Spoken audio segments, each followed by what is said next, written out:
तो मैं हिंदू राजपूत परिवार में पैदा हुआ। जब 19 साल का था तब मर रहा था। अभी गवाही नहीं बताऊंगा कि लंबी गवाही है, बट जल्दी मैं आपको शॉर्ट में बताऊंगा। 19 साल का था, मर रहा था। एक हिंदू राजपूत परिवार में था। बहुत जगह गया, बहुत गुरुओं के पास गया, बहुत कुछ करा जिंदगी में, परमेश्वर को ढूंढ रहा था। मगर फिर मुझे नहीं पता था। मैं बोलता था मैं परमेश्वर को ढूंढ रहा था, मगर असली में परमेश्वर मुझे ढूंढ रहा था। यीशु मसीह ने कहा मैं खोई हुई भेड़ों को ढूंढने के लिए आया। सो हम नहीं उसे ढूंढ रहे हैं, वो हमें ढूंढ रहा है कब से। और एक दिन यीशु मसीह ने मुझे ढूंढ लिया और पा लिया। आमीन। और मैंने प्रभु को अपना लिया। अब अपना लिया तो सबसे पहले चर्च गया। जब चर्च गया तो वहां पे सब लोग बोलते, जब पास्टर जी प्रचार करते तो सब लोग बोलते हालेलुया। तो मैंने बगल में देखा, क्या लूया, समझ में नहीं आया। तो मैंने बगल वाले से पूछा ये क्या बोला उन्होंने। कह रहे हालेलुया। मैंने कहा इसका मतलब क्या होता है। कह रहा मुझे भी नहीं पता, सब बोलते हैं, आप भी बोलो। फिर मैंने बगल वाले से पूछा, मैंने कहा हालेलुया का मतलब क्या होता है। कहते हैं परमेश्वर की स्तुति होती है। तब समझाया परमेश्वर की स्तुति। फिर चर्च में कुछ भाई लोग मिले, वॉलंटियरिंग करने लगा। फिर जब उनका फोन आया तो बोलते प्रेज द लॉर्ड ब्रदर। तो मैंने कहा अच्छा, मतलब ऐसे बोलते हैं प्रेज द लॉर्ड। तो मैं कलीसिया गया और सबसे पहले क्या सीखी आप जानते हैं? क्रिश्चियनीज। जैसे चाइना के लोग क्या बोलते हैं? चाइनीज। चर्च जाने वाले क्या बोलते हैं? क्रिश्चियनीज। तो प्रेज द लॉर्ड बोलना सीख लिया, हालेलुया बोलना सीख लिया, मसीह गीत गाने भी सीख गए, मगर जीवन बिल्कुल वैसे का वैसा। फिर हारावाज संडे को आऊं, हाथ उठाऊं, बोलूं तू राजाओं का राजा है, प्रभुओं का प्रभु है, मगर मंडे से सैटरडे तक एक हारावाज जीवन जियो। कर्जों में, तनाव में, परेशानियों में, बीमारी में। और मुझे समझ नहीं आया। मैंने परमेश्वर से पूछा, मैंने कहा प्रभु ऐसा क्यों है कि कलीसिया में बहुत कम लोग हैं जिनके जीवन में ऐसा लगता है वो जय में चल रहे हैं। बहुत थोड़े लोग हैं। और प्रभु ने मुझे कहा मैं तुझे इसका जवाब अपने वचन से दूंगा। और परमेश्वर मुझे ने मरकुस की किताब 4 अध्याय से इसका उत्तर दिया। मरकुस की 4 अध्याय में प्रभु यीशु मसीह ने एक दृष्टांत बताया। और दृष्टांत था एक बीज बोने वाले का। कौन सा दृष्टांत था? बीज बोने वाले का। और प्रभु यीशु मसीह ने कहा एक बीज बोने वाला बीज बोने के लिए निकला। और पहले कुछ जो बीज हैं वो सड़क के किनारे गिरे। कहां गिरे? सड़क के किनारे। और यीशु ने कहा तुरंत चिड़िया आई और उस बीज को क्या किया? चुग लिया, खा लिया, चली गई। तो मुझे कभी समझ में नहीं आता था कि प्रभु ये सड़क के किनारे बीज का मतलब क्या है। सो प्रभु ने मुझे समझाया, अभी जब आप बाहर जाएंगे आपको सड़क के किनारे क्या दिखता है? हाँ, सोना, चांदी, कचड़ा। क्या दिखता है? कचड़ा। सो ये उन कैटेगरी है मसीहों की, जब उनके पासवान, जब उनके अगुए वचन का प्रचार करते हैं तो पता है करते हैं,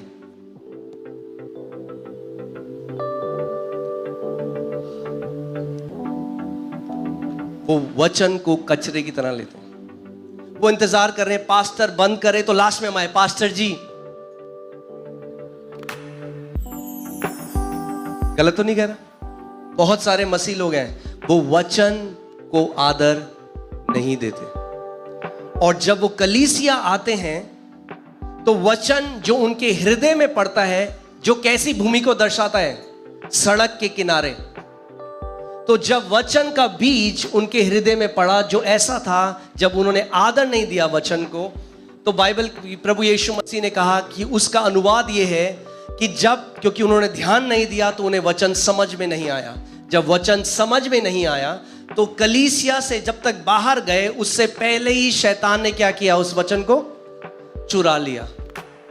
और आप अगर उनसे पूछेंगे मीटिंग के बाद तो कहेंगे बड़ा अभिषेक था, मजा आ गया आज की सभा में। अच्छा क्या प्रचार था? वो नहीं पता, मगर मजा आ गया। तो हर संडे वो ऐसा मजा तो लेते हैं मगर जीवन बदलता नहीं है। सारे गाने आते हैं, मसीह गाने आते हैं, हालेलुया प्रेज द लॉर्ड बोलते हैं, सारे गीत गाते हैं, चर्च में वॉलंटियरिंग भी करते हैं, कई बारी मैं भी करता था। आप मेरे हृदय को समझ में, किसी पे दोष लगाने के लिए नहीं कह रहा हूं, मैं आपसे सच बताने के लिए आया हूं कि ताकि आपका जीवन फलों से लदा हुआ हो। चाहते हैं आप आपका जीवन फलों से लदा हुआ हो? आमीन। कि लोग जब आपको देखें तो बोले वाह, ये व्यक्ति जीवित परमेश्वर को मानने वाला है। आमीन। आज मेरा कई सारे लोग मेरे खानदान में आज प्रभु में आ गए क्योंकि उन्होंने मेरे जीवन में परमेश्वर के काम को देखा। लोग आपके जीवन में उसके महान कामों को देखेंगे क्योंकि उसका वचन कहता है आप मसीह की जीवित पत्रियां हो। बाहर के लोग बाइबल नहीं पढ़ेंगे मगर आपको पढ़ते हैं रोज। आमीन। जब आपको देखेंगे, जब आपके द्वारा देखेंगे परमेश्वर कितने महान काम कर रहा है, तो वो आपके पास आएंगे और कहेंगे मुझे भी तेरे यीशु चाहिए। आमीन। सो प्रभु ने मुझे बताया कि बहुत सारे लोग जो हैं वो ध्यान धरकर नहीं सुनते और वो एक बात नहीं जानते कि विश्वास सुनने से आता है। अगर आप परमेश्वर के राज्य में एक योद्धा बनना चाहते हैं, उसकी शुरुआत सुनने से होती है। अगर सुनेंगे नहीं तो कभी जय में नहीं चल सकते। आप 10,000 पास्टरों से अपने सर पे हाथ लगा लो, आपका जीवन नहीं बदल सकता। अगर आपने वचन का आदर नहीं किया तो आप एक जयवंत योद्धा नहीं बन सकते। परमेश्वर का वचन कहता है परमेश्वर ने अपने वचन को अपने नाम से भी ऊंचा उठाया है। जब वो परमेश्वर अपने वचन को इतना आदर देता है तो और कितना आदर आज आपको और मेरे को उसके वचन को देना है। आमीन। आप जानते हैं मैं अपनी कलीसिया में वर्शिप लीडर था। मैं आपको तब की बात बता रहा हूं। वर्शिप करता था, आराधना करता था, मगर सोमवार से शनिवार तक हारा हुआ जीवन जीता था। डिप्रेशन में रहता था, एंजाइटी में रहता था, कर्जों के अंदर था और वर्शिप लीडर, और मैं वर्शिप करता था और परमेश्वर का अभिषेक भी आता था। देखिए, गिफ्ट जो आपके ऊपर है वो दूसरों के लिए, आपके लिए नहीं है। आप गिफ्ट अपने ऊपर इस्तेमाल नहीं कर सकते। आप समझ रहे हैं मैं क्या कह रहा हूं? अपने ऊपर एक ही चीज काम करेगी, वो है विश्वास। अपनी चंगाई आप कैसे ले सकते हैं? विश्वास से। अपना छुटकारा आप कैसे ले सकते हैं? विश्वास से। हर एक पहाड़ को आप कैसे हटा सकते हैं? विश्वास से। अगर आप इब्रानी 11 अध्याय पढ़ें, 20 बार परमेश्वर का वचन कहता है विश्वास से हनोक ने, विश्वास से मूसा ने, विश्वास से अब्राहम ने, सारा ने, विश्वास से। अगर उन्होंने विश्वास से किया तो आज आपको और मेरे को भी विश्वास से ही करना है, क्योंकि परमेश्वर का वचन कहता है इब्रानी 11:6 में, बिना विश्वास के परमेश्वर को प्रसन्न करना कैसा है? अनहोना है। कई बार हम मसीह लोग इस बात को नहीं समझते। कई मसीह हैं जो सालों से उपवास रखते हैं।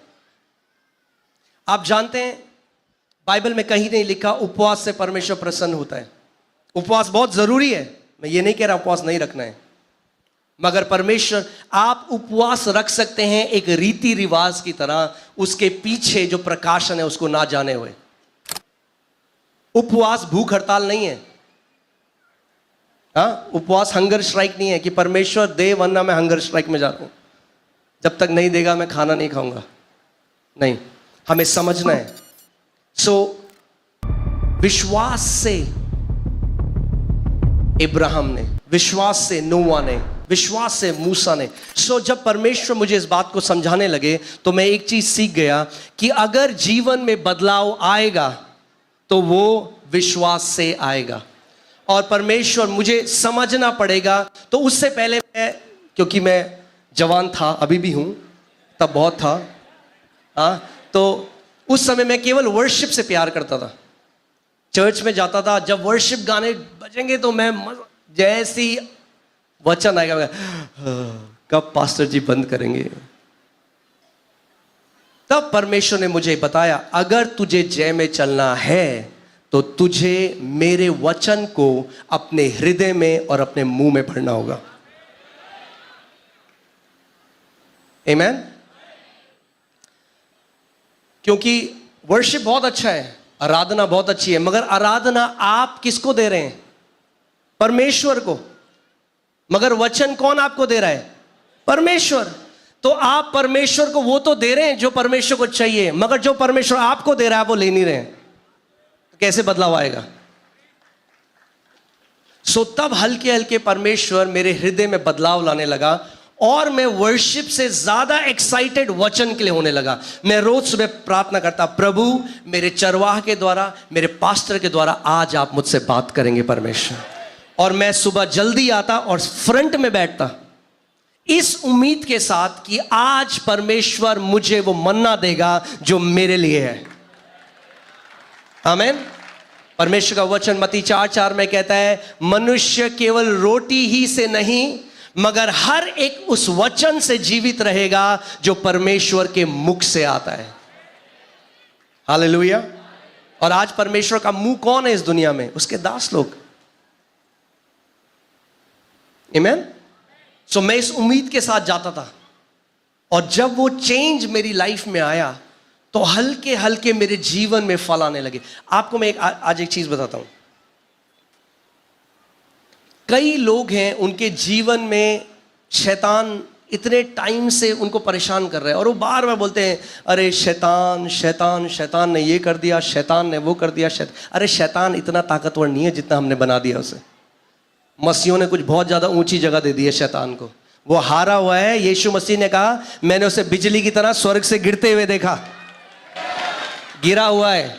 क्या है शैतान? गिरा हुआ है, हारा हुआ है। आमीन। आज जिस शैतान से हम डील कर रहे हैं वो शैतान नहीं है जिससे यीशु मसीह ने डील किया। क्यों? क्योंकि जब यीशु मसीह ने शैतान से डील किया उसके पास अधिकार और सामर्थ था। मगर बाइबल बताती है कुलुसियों 2:15 में कि यीशु मसीह ने उसका खुल्लम खुल्ला तमाशा बनाया। आमेन। इंग्लिश बाइबल कहती है ही डिसआर्म्ड प्रिंसिपैलिटीज एंड पावर्स। और वो जो शब्द वहां पर है ग्रीक में वो ऐसा है जैसे मुर्गे को आपने देखा है, जो कसाई होता है वो मुर्गे के पंख पकड़ के जो फाड़ देता है ना, यीशु मसीह ने उसके पंख और उसका जो भी उस पर सामर्थ्य वो उधार दिया उससे। आमेन। बोलो शैतान हारा हुआ है। आमेन। शैतान हारा हुआ है। आपको हराने की जरूरत नहीं है जो हारा हुआ है, आपको बस उसको उसकी सही जगह दिखानी है। आमीन।